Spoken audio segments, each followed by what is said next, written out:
Marites bida sa balita ng daan. Si Oscar naman may opinyon sa bayan. Umaga hanggang gabi sila'y nariyan. Parang radyo kung magatit ng usapan. Tawanan, hagikik, kulitan sa gilid. Sakali umiikot ang kanilang bibig.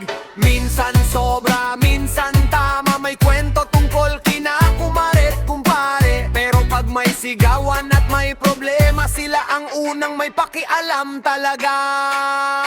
Marites at Oscar sa gitna ng kalsada. Walang mintis sa balitang bagong gawa. Umadaldal o maingay sila, pero puso'y handang tumulong sa kapwa. Sa sunog o sa gulo sila'y aandar, sumisigaw, hoy! May apoy! Buong lakas Marites at Oscar ng ating barangay. Mangengay man pero may saysay.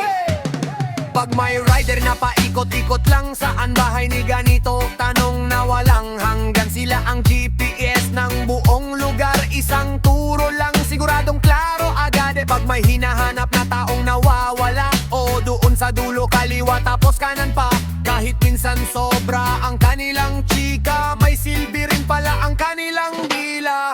Di lang chismis ang dala, may malasakit din pala. Sa gitna ng tawanan at kwento, may kabutihang totoo. Marites at Oscar sa gitna ng kalsada. Walang mintis sa balitang bagong gawa. O madaldal o maingay sila, pero puso'y handang tumulong sa kapwa. Sa sunog o sa gulo sila'y andar, sumisigaw, hoy! May apoy! Buong lakas Marites at Oscar ng ating barangay. Magalay man pero may saysay.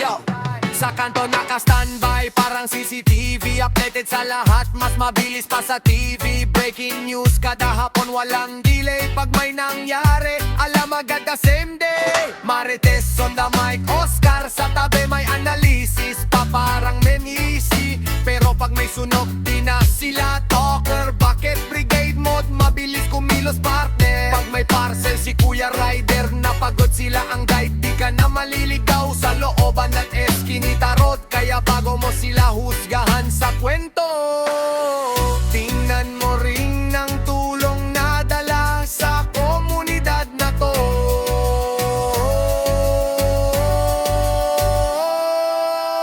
Marites at Oscar sa akan garay. Sa ingay nila minsan tayo'y sablay. Sa oras ng tunay na laban, sila ang unang maaasahan. Maingay ang bibig pero busilak ang puso. Sa gitna ng chismis may malasakit na totoo. Marites at Oscar, bida man sa usapan, bayani rin minsan ng ating daan.